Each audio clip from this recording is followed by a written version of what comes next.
खोज की आर शर्मा शास्त्री ने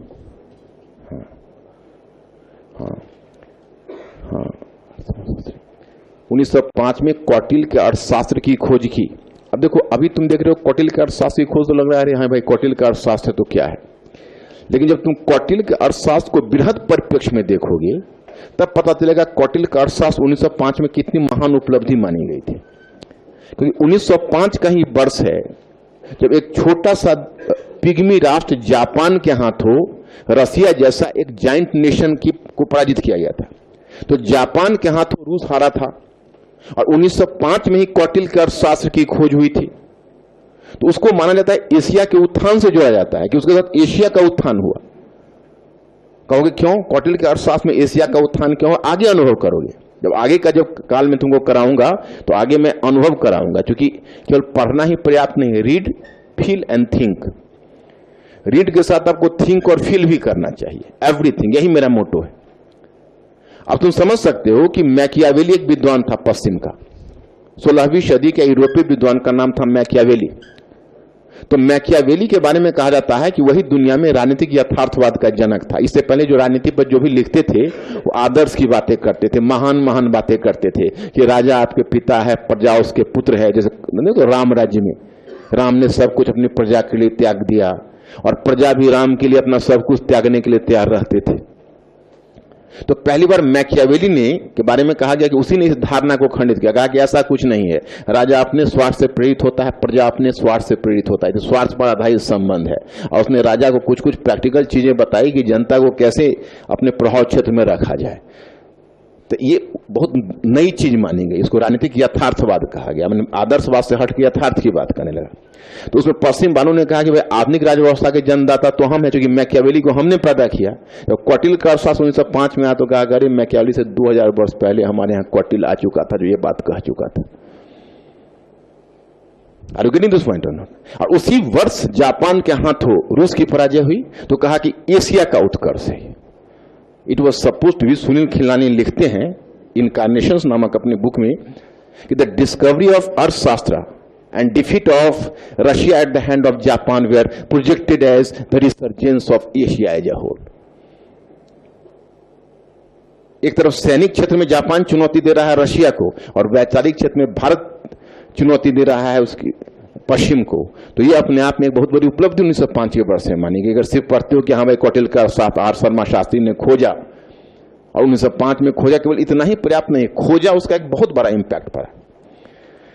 तो प्राचीन ग्रंथों की खोज इन्होंने की, लेकिन फिर इसके बाद इनकी कुछ सीमाएं भी रही। सीमाएं क्या, मैंने पहले ही बता दिया। अगर पूरे मोहल्ले के लोग यह सिद्ध करने का प्रयास करें कि मेरा बच्चा इस मोहल्ले का सबसे खराब बच्चा है और बदले में प्रतिक्रिया में मैं ये सिद्ध करने का प्रयास करूं नहीं यही बच्चा इस मोहल्ले का सबसे बेहतर बच्चा है, अगर वह एक प्रकार के पूर्वाग्रह का शिकार था तो मैं भी तो दूसरी तरह के पूर्वाग्रह का शिकार हो जाता हूं। अब भारतीय इतिहास के कुछ कालों की महान उपलब्धियों की चर्चा इन्होंने करते हुए उसे स्वर्णयुग करार देना शुरू कर दिया।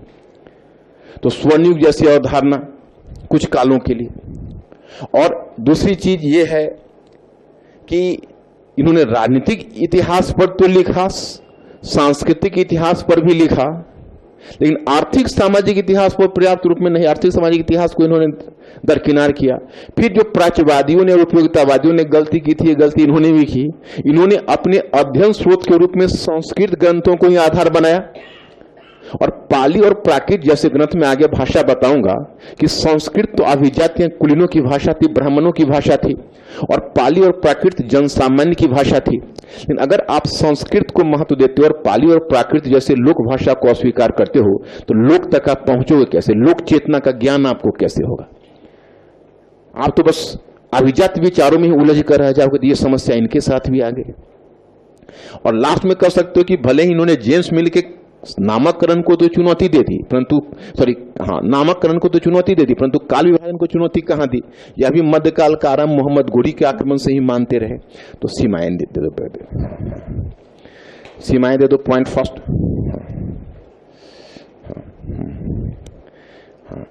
देखिएगा पॉइंट फर्स्ट, इन विद्वानों के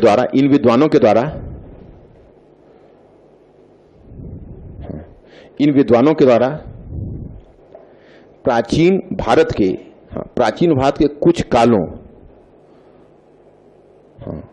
प्राचीन भारत के कुछ कालों की उपलब्धियों को, प्राचीन काल के कुछ कालों की उपलब्धियों को अनालोचनात्मक, अब देखो ये सबसे घबराना मत, तो हम बता देते हैं, अनालोचनात्मक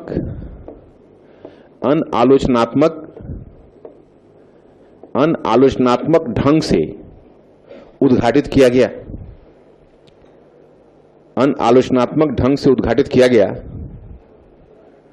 अनालोचनात्मक ढंग से उद्घाटित किया गया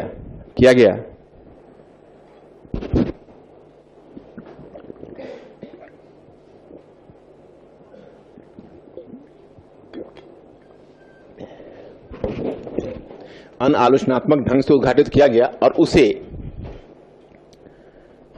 और उन कालों को स्वर्ण युग के रूप में देखा गया, और उन कालों को स्वर्ण युग के रूप में देखा गया, उन कालों को स्वर्ण युग के रूप में देखा गया। अब देखो बच्चों, एक मिनट रुकना, ये जो मैंने अनालोचनात्मक शब्द कहा वो तुमको थोड़ा कष्ट दे रहा होगा, मैं बताता हूं। जब किसी चीज का मूल्यांकन होता है तो उसका पक्ष और विपक्ष दोनों तौल के तब निर्णय लिया जाता है। जैसे आप अगर मान लो गुप्त काल को ही स्वर्ण युग बोलते हो, ठीक है बोलो, लेकिन आप अर्थव्यवस्था पर भी तो नजर डालो, समाज पर भी तो नजर डालो। उस काल में जो राजनीतिक संबंध है, जिसको सामंतवाद जैसी चीज कही गई, उस पर भी तो हल्की सी फोकस डालो। अब देखो, इसमें मैं आपको संशोधनवादी विद्वान बताऊंगा, जैसे उपिंदर सिंह भी कहते हैं कि स्वर्णयुग शब्द तो अब देखो, अब राष्ट्रवादी बीते हुए दिनों की चीज हो गया। कहोगे भाई ये गवर्नमेंट राष्ट्रवादी को पुनर्स्थापित नहीं कर सकते इतिहास लेखन। ज्यादा से ज्यादा जो कर रहा है वो मार्क्सवादियों को काट रहा है और संशोधनवादी विचार दे रहा है, लेकिन राष्ट्रवादी तो कोई लौट नहीं सकता, क्योंकि बहुत पीछे बोल गए ना, बहुत बातें इनके आउट ऑफ फैशन चली गई। स्वर्णयुग शब्द आज प्रजातंत्र के युग में चल ही नहीं सकता, क्योंकि प्रजातंत्र के युग में किसी भी सरकार का मूल्यांकन इस आधार पर होता है कि कॉमन पीपल की दशा कैसी है ना। अब इस आधार पर नहीं होता है कि रिच लोगों की दशा कैसी है। प्रजातंत्र का काल आया जिसमें लिख रहे थे तो प्रजातंत्र नहीं था, ऑटोक्रेटिक सिस्टम था। तो ऑटोक्रेटिक सिस्टम में कुछ लोग भी धनी हो, तो अच्छा शेक्सपियर को तुम समझोगे, शेक्सपियर जो लिख रहा 16वीं सदी में, वो तो किसके बने, सामंतों और कुलीनों के लिए लिख रहा था। तो वहां पर कॉमन पीपल का था जस्टिस कहां होगा। तो ये जो लिख रहे हैं, तो लेकिन इनका ध्यान तो समाज के ऊपर जो हायर स्ट्रेटा ऑफ सोसाइटी पर है, और मुकाबला है वो विदेशियों से है, विदेशी लेखकों से। तो विदेशी लेखकों से मुकाबला करने में अपनी उपलब्धियों को तो बढ़ा चढ़ा कर दिखा रहे हैं। अब स्वर्ण युग, उसमें वर्ल्ड में कई कालों को कहा जाता है। मैं आपको बताऊंगा कि जैसे क्वीन एलिजाबेथ का काल, उसको ब्रिटेन में स्वर्ण युग कहा गया था। प्राचीन यूनान में एक शासक था पेरिक्लिस के काल को स्वर्ण युग कहा गया था। और भारतीय इतिहास में गुप्त काल को, चूल काल को और मुगल काल को स्वर्ण युग की संज्ञा दी जा रही थी। लेकिन दुनिया में स्वर्ण युग शब्द ने अपना रेलिवेंस ही खो दिया, क्योंकि हर जगह परीक्षण हुआ तो पाया गया कि कॉमन पीपल की दशा किसी भी काल में अच्छी नहीं रही है। क्योंकि अगर ऊपर समृद्धि दिखी है तो कॉमन पीपल का खून चूस के ही दिखी है। इसलिए स्वर्ण युग जैसी धारणा सब जगह खंडित होती चली गई। लेकिन अब इधर जो आए हैं नए नए आर्कियोलॉजिस्ट, वो कहते हैं ये भाई सुनो, ठीक है राष्ट्रवादी स्वर्ण युग कहते हैं, वो भी थोड़ा ज्यादा बोल रहे हैं। आप मार्क्सवादी कहते हो कि सामंतवाद का काल था और केवल उस युग की को आप गालियां देते हो। मैंने कहते हो कि अब जैसे डी कौशाम्बी कहेंगे, मार्क्सवादी विद्वान, कि कालिदास, भारवी और हरिसेन, अजंता तथा देवगढ़ के दशावतार मंदिर की उपलब्धियों के नीचे दबे और पीसते हुए वे लोग थे जिनके गीत गाने वाले कोई हरिसेन, वसभट्टी और वासुल नहीं था। मैंने एकदम आंसू बहा देते हैं कि भाई कॉमन पीपल का ऐसा शोषण हुआ और आप इसको गोल्डन एज करें। उपिंदर सिंह कहते हैं कि देखिए आप गोल्डन एज मानिए या ना मानिए, इतना तो आपको मानना पड़ेगा कि गुप्त काल में पूरे साहित्य को और कला को हम काउंट करते हैं तो लगता है कि उपलब्धियां बहुत है भाई। किसी एक काल में इतनी कलाकृतियां, अजंता के चित्र और ये सारनाथ की मूर्ति कला और नागर शैली की आधारशिला वहीं निर्मित हुई, कालिदास, विशाख दत्त, शूद्रक, अब ऐसी रचनाएं, पंचतंत्र की कथा, विष्णु है ना शर्मा, इस तरह से इतने सारे विद्वान लेखक, और किसी काल में नहीं। तो भैया तुम कहते हुए आर्थिक पतन का काल है, तो उपेंद्र सिंह ने वैलिड क्वेश्चन ये उठाया कि एक चीज बताइए कि इतने सारे जो कलाकार और साहित्यकार हैं उनको संरक्षण कौन दे रहा है? क्या ग्रामीण लोग दे रहे हैं? अगर नगर का पतन हो रहा था तो कालिदास कहाँ गांव में रहेंगे और उनको कोई गांव का कोई किसान उनको खिलाएगा? अगर नगर नहीं थे तो इतनी कलाकृतियों को संरक्षण कैसे दे रहा था और कौन दे रहा था? कोई सब्सिडी पर वो चल रहे थे, समझ लो कि नहीं? तो बड़ा वैलिड क्वेश्चन उठाया था। आज की तारीख में तुमको लिखना होगा तो हम तुमको ये वाला अप्रोच बता देंगे कि हाँ भाई किस तरह से तुम स्टैंड ले लो, तो वो तो हम तुमको अप्रोच बताते जाएंगे। अप्रोच अगर हम इसलिए पहले तुमको इतिहास देखने बता दे कि तुम्हारा दिमाग पहले थोड़ा सोचिएगा तभी ना, कि वहां पर जाके तो क्वेश्चन को खुद टैकल करना पड़ता है। तो वैसी स्थिति में थोड़ा सा दिमाग तुम्हारा एक्टिव हालत में हो, ये पहले हमारा काम है। तो ये उपलब्धियां थोड़ा सा, तो क्या लिखा है आपने?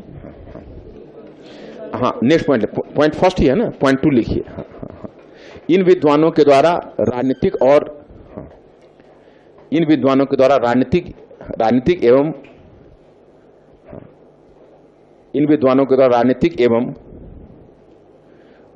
एवं सांस्कृतिक इतिहास के अध्ययन पर विशेष बल दिया गया। इन विद्वानों के द्वारा राजनीतिक एवं सांस्कृतिक इतिहास के अध्ययन पर विशेष बल दिया गया। अध्ययन पर विशेष बल दिया गया।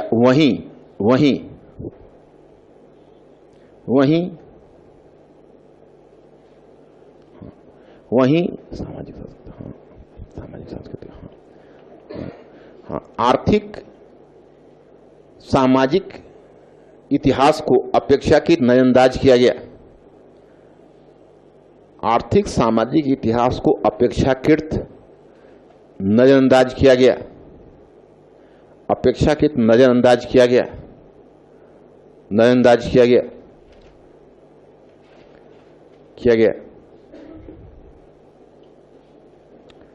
नेक्स्ट पॉइंट लिखिए। इन विद्वानों ने भी अपने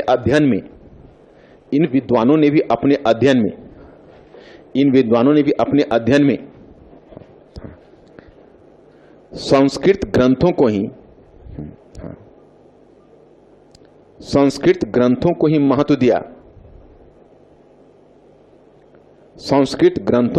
दिया। वहीं लोक भाषा पाली एवं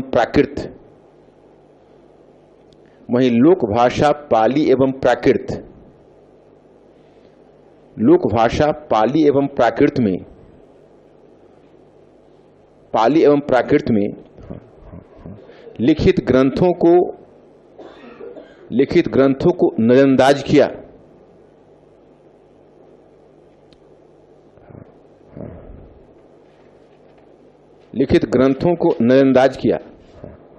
इस कारण जनसामान्य का इतिहास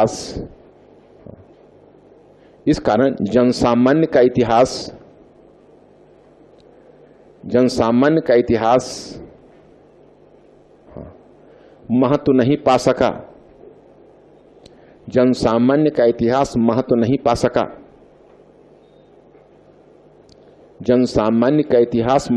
सका। Next point. हाँ, अंत में यद्यपि इन्होंने जेम्स मिल के नामकरण को तो अस्वीकार कर दिया।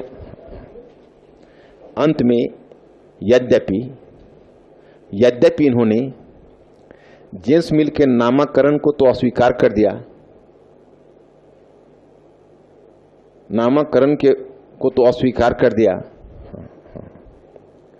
परंतु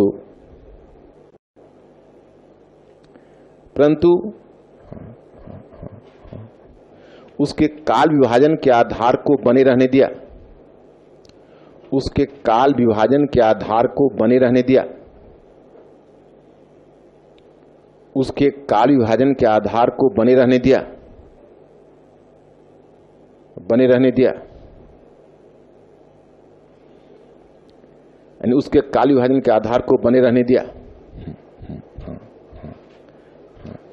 मतलब ये मैं क्या कहना चाहता हूं, बात समझ में आई?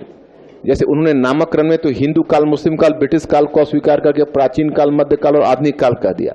लेकिन इसके करने के बाद भी ये भी तो मानते हैं कि मध्यकाल का इतिहास मोहम्मद गुरी की शासन की स्थापना के साथ आरंभ होता है। या भारत में मध्यकाल का आरंभ ये मुस्लिम शासन की स्थापना के साथ ही मानते हैं। तो एक उदाहरण दे सकते हो। उदाहरण के लिए इन्होंने भी भारत में मध्यकाल का आरंभ, उदाहरण के लिए इन्होंने भी भारत में मध्यकाल का आरंभ, उदाहरण के लिए इन्होंने भी भारत में मध्यकाल का आरंभ,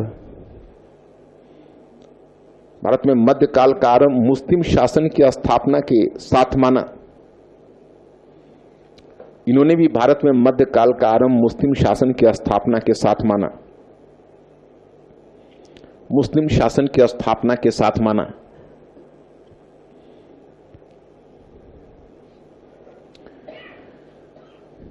अब बच्चों यही राष्ट्रवादी इतिहास लेखन का है, तत्काल इतना जान लो। अब नीचे ब्रेक देकर हेडिंग दे दो, मार्क्सवादी दृष्टिकोण, मार्क्सवादी, मार्क्सवादी दृष्टिकोण, मार्क्सवादी दृष्टिकोण।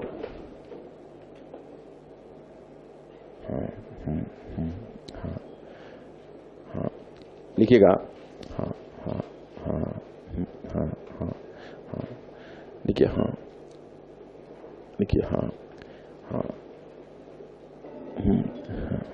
लिखिए, हाँ हाँ हाँ हाँ, इस दृष्टिकोण को, हाँ हाँ इस दृष्टिकोण को लेकर चलने वाले लेखकों ने, इस दृष्टिकोण को लेकर चलने वाले लेखकों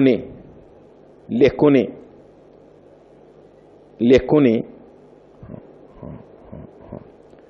इतिहास में परिवर्तन की व्याख्या, इतिहास के में परिवर्तन की व्याख्या, परिवर्तन की व्याख्या में, परिवर्तन की व्याख्या में मार्क्स के द्वारा प्रतिपादित, मार्क्स के द्वारा प्रतिपादित, मार्क्स के द्वारा प्रतिपादित वर्ग संघर्ष, मार्क्स के द्वारा प्रतिपादित वर्ग संघर्ष की अवधारणा को महत्व दिया, की अवधारणा को महत्व दिया,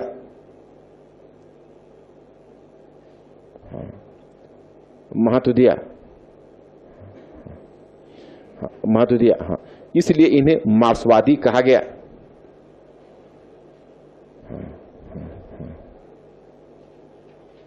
इसलिए इन्हें मार्क्सवादी कहा गया, इन्हें मार्क्सवादी कहा गया। देखो बच्चों, मार्क्सवादी इतिहास लेखन एक बहुत बड़ा डायरेक्शन लाया है इतिहास लेखन में, और मार्क्सवादी इतिहास लेखन ने इतिहास को वर्णन से विश्लेषण की तरफ मोड़ा है। तो एक बहुत बड़ी उपलब्धि इनकी आप मान सकते हो, लेकिन इनकी भी अपनी सीमाएं भी है। वैसे मैं एक बात बताऊं कि आप कहते हो मार्क्सवादी, तो यहां पर जिस तरह लाल और लाली में अंतर है, उसी प्रकार मार्क्स और मार्क्सवादी में अंतर है। जैसे लाली लाल को लिए हुए होता है, परंतु लाल का पर्यायवाची नहीं होता। लाल यानी लालिमा, अगर लाल का चीज ली हुई है तो उसको लाली बोलते हो, लेकिन लाली लाल नहीं है। उसी प्रकार भारतीय मार्क्सवादी मार्क्स नहीं है। दो आधार पर मार्क्स ये डिफर कर जाते हैं आगे। पहला तो पहले उन्होंने मार्क्स की एशियाई उत्पादन प्रणाली की अवधारणा को कंप्लीटली अस्वीकार कर दिया है। अब आपको ध्यान रखना पड़ेगा कि मार्क्स की एशियाई उत्पादन प्रणाली की अवधारणा क्या कहती है। यह अवधारणा कहती है कि भारतीय समाज अपरिवर्तनहीन समाज था, यानी भारतीय समाज में परिवर्तन के आंतरिक गुण विद्यमान नहीं थे, बाह्य कारक से ही परिवर्तन का तत्व भारत में आया। तो इन्होंने सबसे पहले, मार्क्सवादियों ने इस धारणा को अस्वीकार किया है। उन्होंने सिद्ध करने का प्रयास किया कि नहीं, यह बिल्कुल गलत है, क्योंकि मार्क्स ने क्या किया था कि वहां पर एक्चुअली मैं वर्ग संघर्ष शब्द का जानकर प्रयोग कर रहा हूं। वैसे मार्क्स की जो औपचारिक शब्द जो उसने दिए थे, वो दिए थे उसका द्वंद्वात्मक भौतिकवाद। तो द्वंद्वात्मक भौतिकवाद शब्द अभी तुम लोगों में से बहुतों के लिए कष्टकर हो जाता।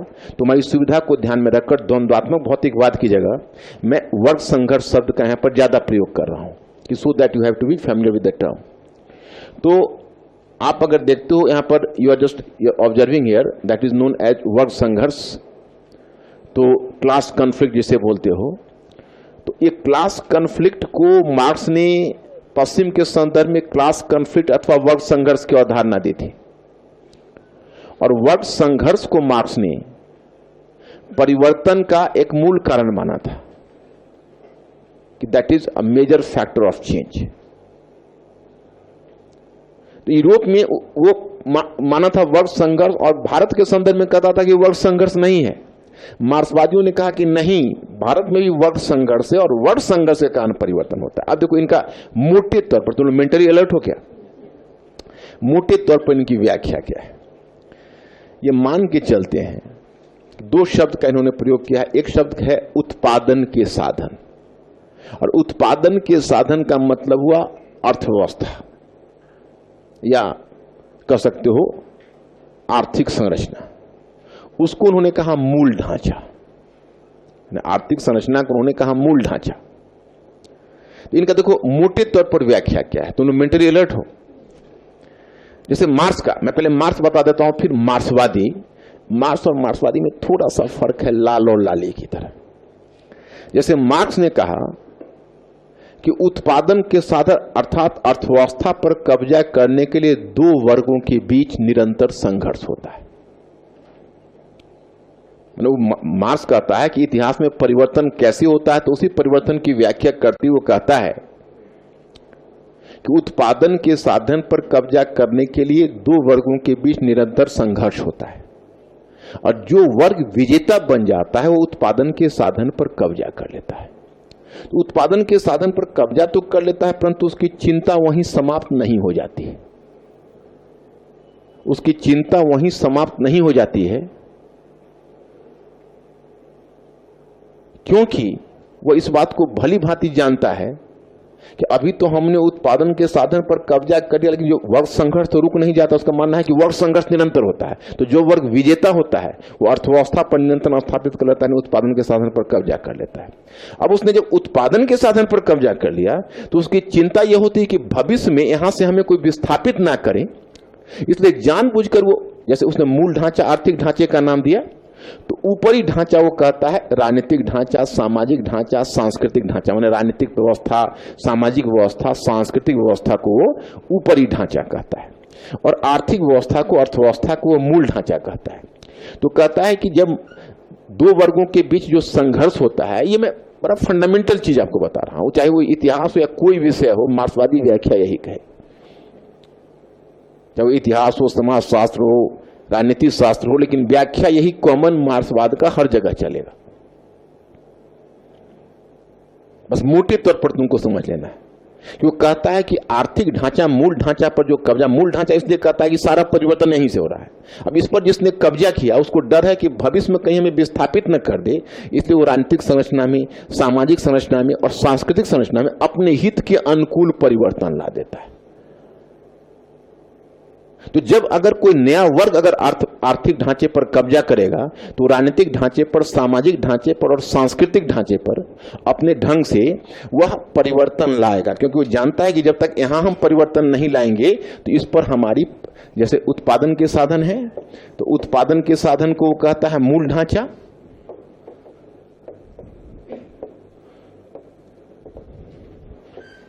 मूल ढांचा, और यही मूल ढांचा उसका जो होता है वही होता है आर्थिक संरचना।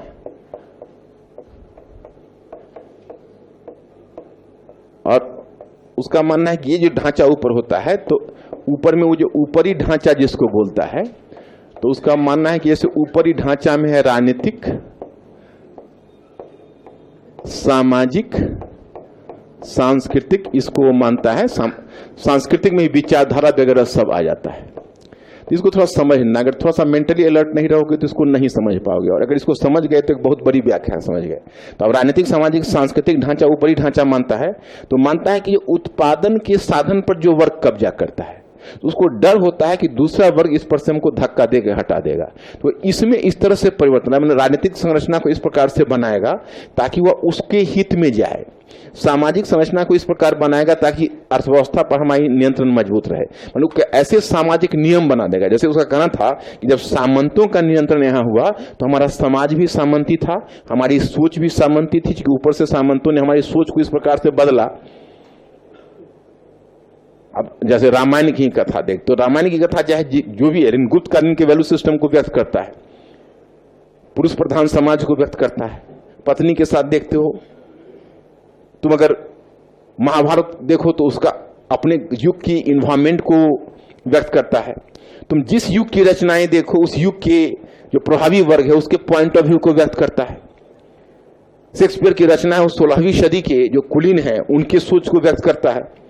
कोई गरीब है उसका पात्र, चाहे वो किंग लियर हो या मैकबेथ हो, सब तो किंग ही है, या बड़े बड़े प्रिंस हैं या सेनापति है। किसी गरीब के बारे में कहां लिखा हो, क्यों लिखेगा? क्योंकि वो जिस युग में होगा उसके पॉइंट ऑफ व्यू को रिफ्लेक्ट करेगा। तो जो यहां पर कब्जा करता है वो यहां पर इस तरह से परिवर्तन लाता है कि हमारी पकड़ यहां आगे मजबूत रहे। इसलिए आर्थिक ढांचा ही राजनीतिक ढांचे, सामाजिक ढांचे और सांस्कृतिक ढांचे के परिवर्तन को रेखांकित करता है। लेकिन बच्चों, अब ये तो मार्क्स कह के चला गया। मार्क्स के जाने के बाद एक मार्क्सवादी लेखक आया, उसका नाम था एंटोनियो ग्राम्सी। वो इटली का था, उसका नाम एंटोनियो ग्राम्सी था। नाम सुनकर घबराना मत, ग्राम्सी ग्राम्सी बोलते हैं उसको। इसे तो कुछ चिंतक नहीं, तो बहुत हल्का फुल्का चिंतक के नाम बोल रहा हूं, पर तो फर्स्ट पेपर में बहुत सारे जो सब्जेक्ट है उसमें तो आपको थिंकर्स ही थिंकर्स को पढ़ना पड़ता है। तो जो एंटोनियो ग्राम्सी है, वो एंटोनियो ग्राम्सी ने, क्योंकि वो इटली में था, उसमें मुसोलिनी का नाम सुना हुआ है तुमको? वो फांसीवाद एक विचारधारा को मुसोलिनी ने प्रोत्साहन दिया था। तो मुसोलिनी ने क्या किया कि जितने भी लेखक और कलाकार मार्क्सवादी थे, एंटोनियो ग्राम्सी भी मार्क्सवादी था, तो उसने एंटोनियो ग्राम्सी को भी बंदी बना के जेल में डाल दिया। तो वहीं पर उसने प्रिजनर्स डायरी लिखा, एक प्रिजनर्स डायरी करके एक बुक लिखी। तो एंटोनियो ग्राम्सी ने देखा कि मार्क्स तो कहता है कि जब अर्थव्यवस्था में परिवर्तन होता है तो फिर राजनीति में, समाज में और संस्कृति में परिवर्तन होता है। क्योंकि जो आर्थिक ढांचे पर कब्जा करते हो, राजनीतिक ढांचे, सामाजिक ढांचे और सांस्कृतिक ढांचे में परिवर्तन लाते हैं।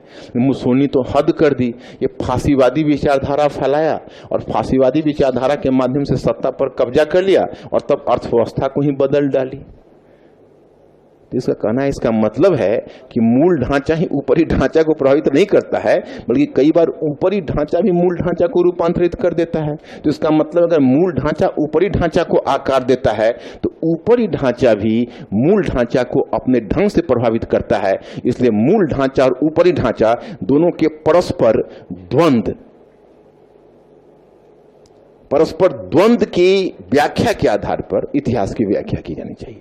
यानी मूल ढांचा ऊपरी ढांचा के परस्पर संबंधों के आधार पर, यानी मूल ढांचा और ऊपरी ढांचा के परस्पर द्वंद्व के आधार पर, यानी मूल ढांचा ऊपरी ढांचा को बदलता है तो ऊपरी ढांचा भी मूल ढांचा को प्रभावित करता है, और इसके द्वंद्व के आधार पर तब हमें इतिहास की फर्दर व्याख्या करनी चाहिए, तभी हम इतिहास के साथ जस्टिस करेंगे। इसलिए तुम देखोगे जो मार्क्सवादी लेखक लिखा है, केवल मार्क्स के आधार पर नहीं लिखा है, एंटोनियो ग्राम्सी के आधार पर लिखा है। और एंटोनियो ग्राम्सी ने मूल ढांचा और ऊपरी ढांचा इन दोनों के बीच संतुलन करने की बात कही है। वो अकेला मूल ढांचा को ही टोटल निर्धारक नहीं मानता है, बल्कि दोनों के बीच परस्पर संबंध की बात करता है एंटोनियो ग्राम्सी। इसलिए तुम देखोगे, जैसे बुद्धा काल पढ़ोगे तो तुम देखोगे, एक तरफ तुम सुनोगे कि एक तरफ जब मध्य गंगा घाटी में कृषि अर्थव्यवस्था का प्रसार होगा, उत्पादन अधिशेष होगा, तो बौद्ध धर्म के और जैन धर्म के उद्भव का मार्ग प्रशस्त होगा। लेकिन जब बौद्ध पंथ आएगा तो अपने ढंग से वो अर्थव्यवस्था को प्रोत्साहन देकर नगरीकरण को गति प्रदान करेगा। तो अगर आर्थिक कारक अगर धर्म के उद्भव का रास्ता तैयार करता है तो धर्म भी अपने ढंग से अर्थव्यवस्था को प्रभावित करता है। अब जो व्याख्या मार्क्सवादी होती रही इसी प्रकार से होती रही। आर्गुमेंट दुश्मन ना, तो हम वन बाय वन तुमको समझा के लिखवा देते हैं। नीचे ब्रेक देकर लिखिएगा। मार्क्सवादी लेखकों में, प्राचीन काल में मार्क्सवादी इतिहास लेखन, प्राचीन काल में मार्क्सवादी इतिहास लेखन, प्राचीन काल में मार्क्सवादी इतिहास लेखन की आधारशिला, प्राचीन काल में मार्क्सवादी इतिहास लेखन की आधारशिला डीडी कोशाम्बी डीडी कोशाम्बी नामक विद्वान ने रखी। डीडी कोशाम्बी नामक विद्वान ने रखी। डीडी कोशाम्बी नामक विद्वान ने रखी जिन्होंने an introduction to the study of Indian history, introduction to the study of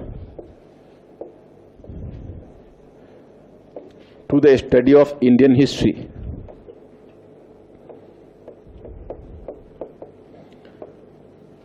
to the Indian history लिखी।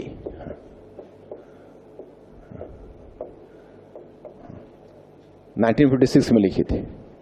1956 में 1956 कर दो।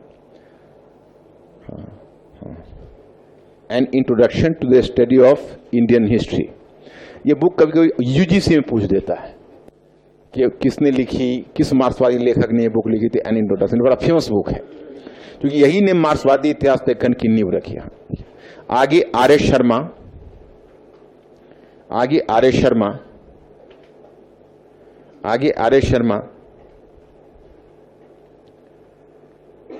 डी एन झा,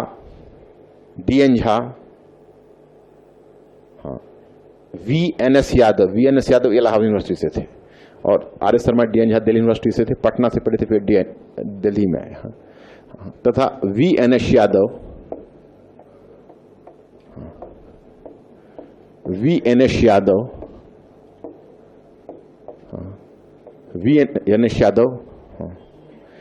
तथा कई अन्य इस परंपरा में लिखते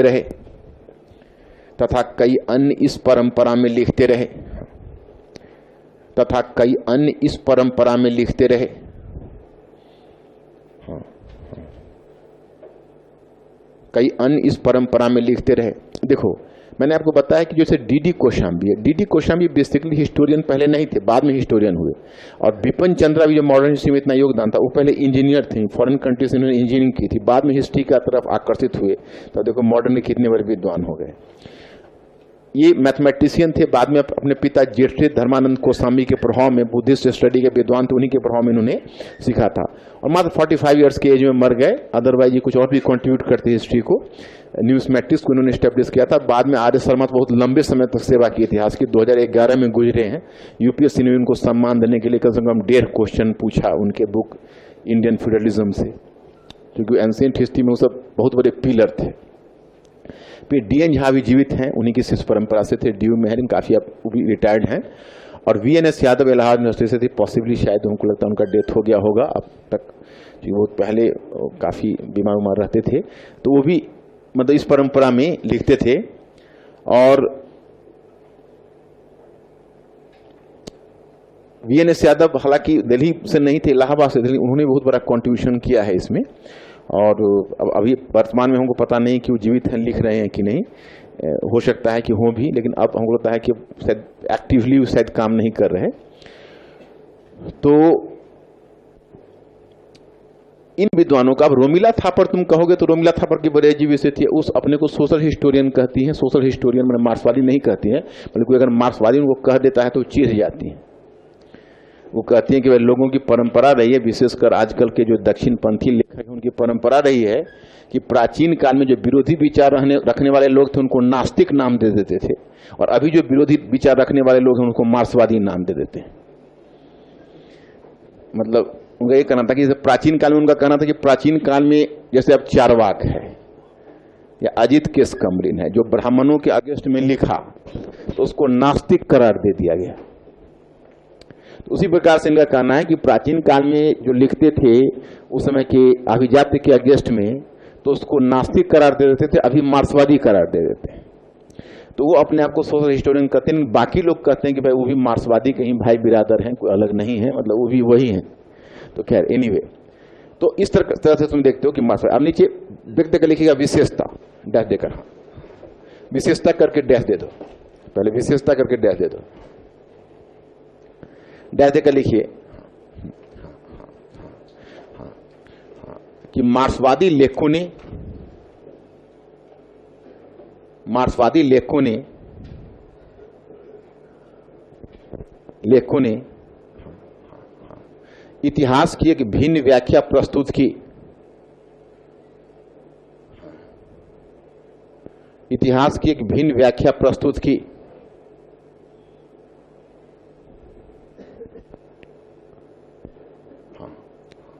इन्होंने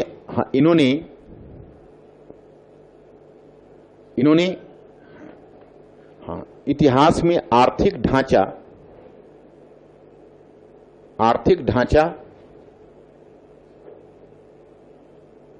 अथवा उत्पादन के साधन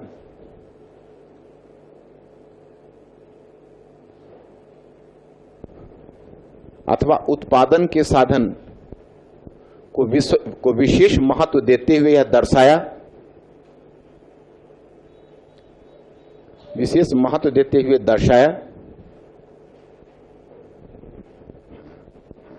कि यही मूल ढांचा होता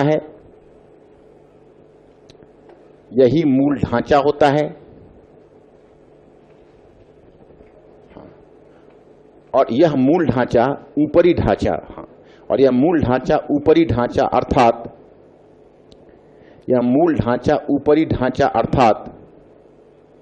अर्थात राजनीतिक सामाजिक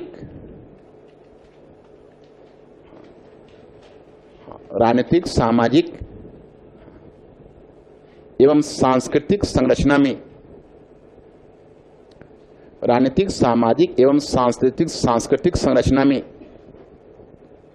सांस्कृतिक संरचना में परिवर्तन का आधार प्रशस्त करता है। सामाजिक और सांस्कृतिक संरचना में परिवर्तन का आधार प्रस्तुत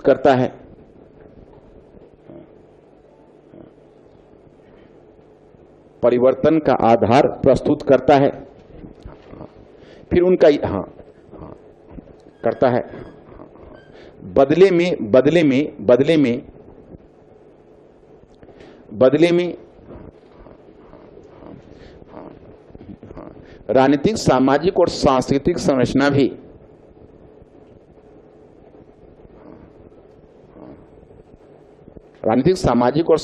संरचना भी आर्थिक ढांचे को प्रभावित करता है।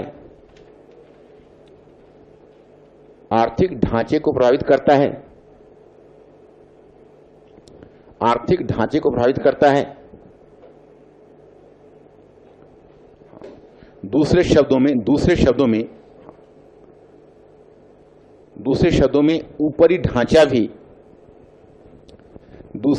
में ऊपरी ढांचा भी मूल ढांचे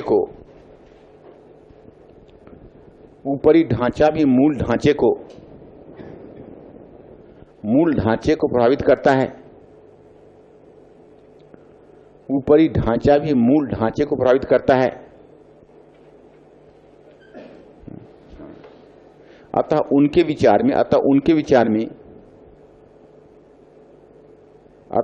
विचार में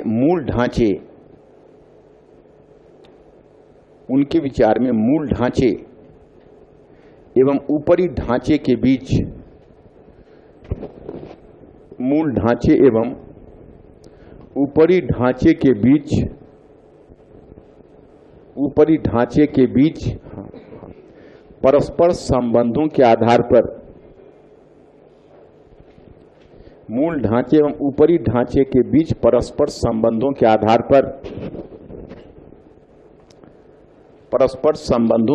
पर इतिहास की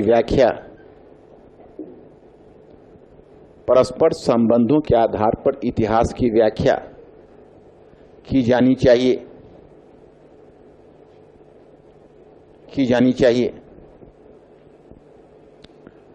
देखो बच्चों, मैंने विशेषता आपको लिखवा दी और समझा भी दिया है।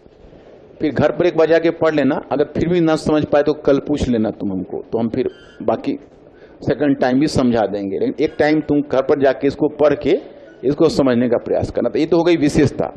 अब नीचे ब्रेक देकर लिखिए योगदान।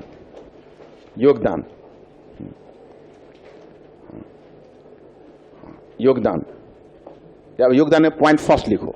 देखो पहला पॉइंट मैं लिखवाता हूं। एक्चुअली देखो तुम लोग प्राय प्रश्न करते हो मुझसे, तुम लोग नहीं करते, तुम लोग तब थोड़ा सा समझदार अब होते जा रहे हो।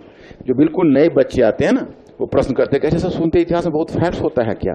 अब उनको मैं कैसा बताऊं कि वो प्राच्यवादियों का और राष्ट्रवादियों का इतिहास को ही इतिहास मानते हैं।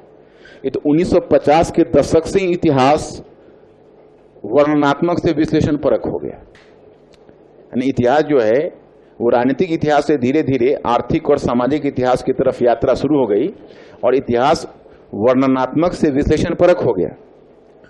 तो इतिहास के पूरे स्वरूप को ही, इतिहास की व्याख्या के पूरे स्वरूप को ही बदल दिया मार्क्सवादी लेखकों ने। तो लिखिएगा, लिखिए, अब इतिहास का अध्ययन, अब इतिहास का अध्ययन राजवंशों, अब इतिहास का अध्ययन राजवंशों के अध्ययन से, राजवंशों के अध्ययन से आगे बढ़कर, राजवंशों के अध्ययन से आगे बढ़कर आर्थिक सामाजिक संरचना, आर्थिक सामाजिक संरचना के अध्ययन की ओर उन्मुख हुआ, आर्थिक सामाजिक संरचना के अध्ययन की ओर उन्मुख हुआ, अध्ययन की ओर उन्मुख हुआ, उन्मुख हुआ तथा वर्णनात्मक से, तथा वर्णनात्मक से, वर्णनात्मक से उन्मुख हुआ तथा वर्णनात्मक से विश्लेषण परक बन गया। वर्णनात्मक लिख लोगे, वर्णनात्मक से विश्लेषण परक बन गया, विश्लेषण परक बन गया, से विश्लेषण परक बन गया। पॉइंट नंबर 2 लिखिए, देखिए, हाँ हाँ हाँ लिखिए, हाँ, इन विद्वानों ने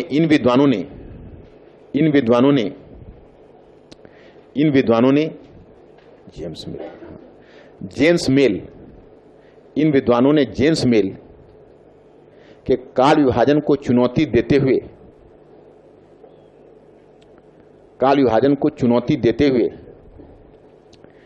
काल विभाजन को चुनौती देते हुए यह स्थापित करने का प्रयास किया, यह स्थापित करने का प्रयास किया, यह स्थापित करने का प्रयास किया कि मध्यकाल के आगमन के लिए, मध्यकाल के आगमन के लिए हमें मोहम्मद गोरी,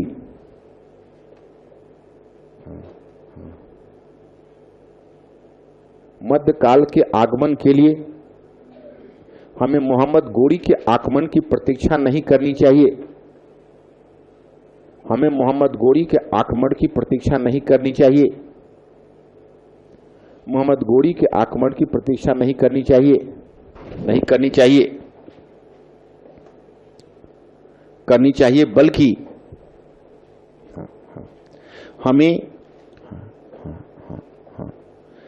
हमें आर्थिक सामाजिक ढांचे की, हमें आर्थिक सामाजिक ढांचे की, आर्थिक सामाजिक ढांचे की उन कमजोरियों का अध्ययन करना चाहिए, हमें आर्थिक सामाजिक ढांचे की उन कमजोरियों का अध्ययन करना चाहिए, करना चाहिए जिस कारण से मोहम्मद गोरी का आक्रमण सफल हुआ, जिस कारण से मोहम्मद गोरी का आक्रमण सफल हुआ,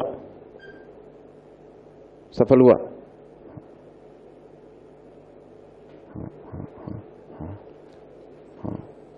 सफल हुआ।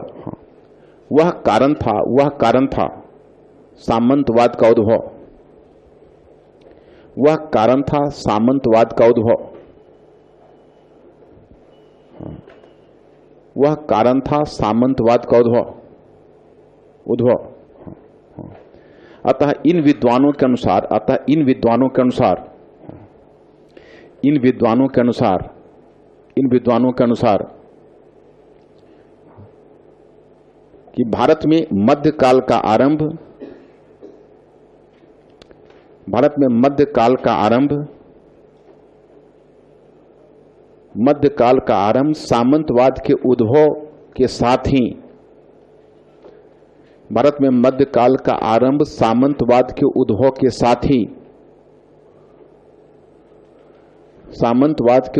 के साथ ही माना जाना चाहिए। सामंतवाद के उद्भव के साथ ही माना जाना चाहिए। बच्चों यहां पर थोड़ा सा गौर करो। जेम्स मिल ने जो 3 नाम दिए थे, हिंदू काल, मुस्लिम काल और ब्रिटिश काल, याद है? और जेम्स मिल ने काल के विभाजन का आधार किसे बनाया था, याद है? उन्होंने बनाया था, जेम्स मिल ने, कि मध्यकाल का आरंभ उत्तर भारत में तुर्की शासन की स्थापना से माना जाना चाहिए। और तुर्की शासन की स्थापना किसके समय हुई? तो मोहम्मद गोरी के समय हुई। तो अब देखो, अब जाहिर है कि मार्क्सवादी विद्वान हैं, तो बीइंग अ मार्क्सिस्ट हिस्टोरियन यह मानकर चलते हैं कि राजनीति तो ऊपरी ढांचा है। अरे ऊपरी ढांचा और मूल ढांचा भी समझाया ना तुम लोगों को। तो आर्थिक ढांचा मूल ढांचा है और राजनीतिक ढांचा, सामाजिक ढांचा और सांस्कृतिक ढांचा ऊपरी ढांचा है। इनका यह मानना है कि भाई ऊपरी ढांचा में परिवर्तन हो रहा है, यानी मोहम्मद गोरी आ रहा है और तराइन की लड़ाई पृथ्वीराज चौहान हार रहे हैं। तो यहां से आप जो लैंडमार्क इवेंट इसको मानते हो, तो इस कारण को लैंडमार्क क्यों नहीं मानते हो जिस कारण से मोहम्मद गोरी जीतेगा और पृथ्वीराज चौहान हारेगा? और वो कारण है सामंतवाद।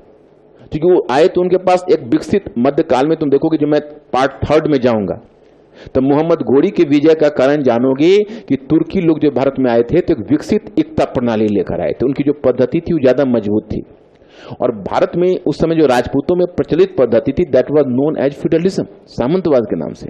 तो सामंतवाद में जो आर्थिक और सामाजिक ढांचा को कमजोर बना देता है, तो इस कारण से राजपूत राज्यों का पतन हुआ था तुर्की आक्रमणकारियों के समक्ष। तो इनका कहना है कि भाई, तो हम भारत में सामंतवाद के उद्भव से कौन न माने? तो इनका मानना है कि 7वीं सदी से ही मानिए, हर्षा के बाद भारत में धीरे धीरे सामंतवाद का उद्भव को प्रोत्साहन मिला और फिर इसी के कारण मोहम्मद गोरी की जीत हुई। तो सामंतवाद के उद्भव के साथ मध्यकाल का आरंभ मानी जानी चाहिए।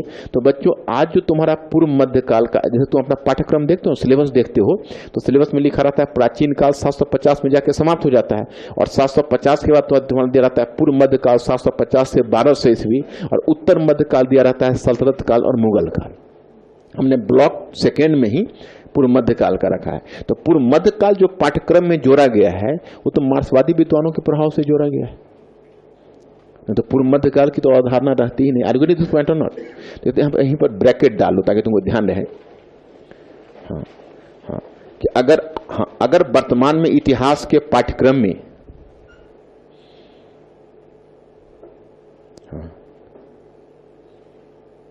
अगर वर्तमान में इतिहास के पाठ्यक्रम में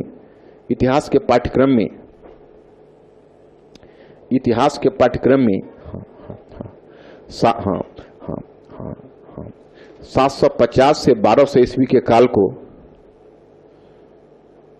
750 से 1200 ईस्वी के काल को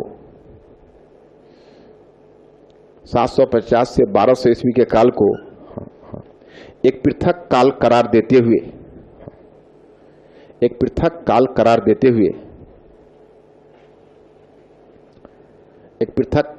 देते हुए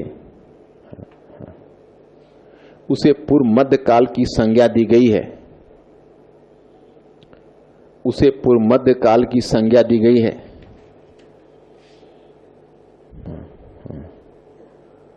उसे पूर्व मध्यकाल की संज्ञा दी गई है। तो यह मार्क्सवादी इतिहास लेखकों के प्रभाव में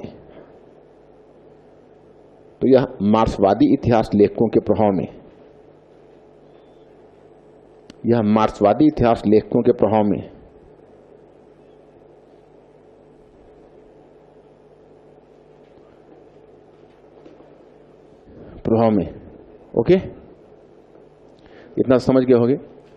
अब बच्चों, थोड़ा सा मैं आज आप लोगों से छुट्टी चाहूँगा। इनफैक्ट मुझे कुछ काम है, जाना है कि जीएस वर्ल्ड में एक आवश्यक काम हो गया।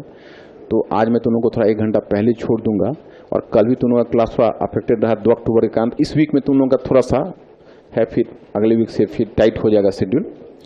तो अब कल तुम लोगों से मिलते हैं। थोड़ा सा बच गया है इसमें मार्क्सवादियों का और उसके बाद संशोधनवादियों का थोड़ा सा बच गया है। और कल ही तुम लोगों का सोर्सेस ऑफ स्टडी, अध्ययन का स्रोत शुरू करूंगा इसको फिनिश करने के बाद। तो अध्ययन के स्रोत में थोड़ा मैं दे देता हूं आपको बुकलेट। आप उसी के मुताबिक देख लीजिएगा। बुकलेट आप लोग बुकलेट डेली लेके आइएगा, मैं पेज संख्या बता दूंगा, वो पेज संख्या आप पढ़ लीजिएगा। थोड़ा सा आपको समझ में आए ना आए, आपको पढ़ना है, क्लास में आप समझ ही जाएंगे उसको।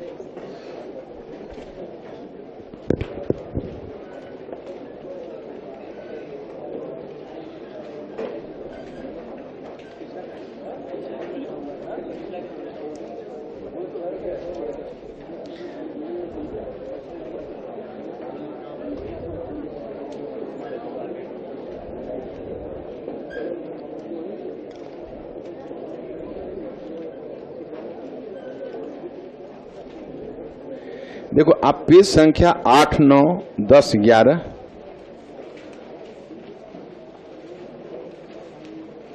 हाँ 8, 9, 10, 11, 12 8, 9, 10, 11, 12 बस 8, 9, 10, 11, 12 ओके। मैं आज थोड़ा सा मैं जल्दबाजी में हूं, इसलिए मैं रुकूंगा नहीं। आप लोगों को जो भी क्वेरीज हो, जो भी पूछना है प्लीज कल पूछ लेंगे, हम आपको बता देंगे।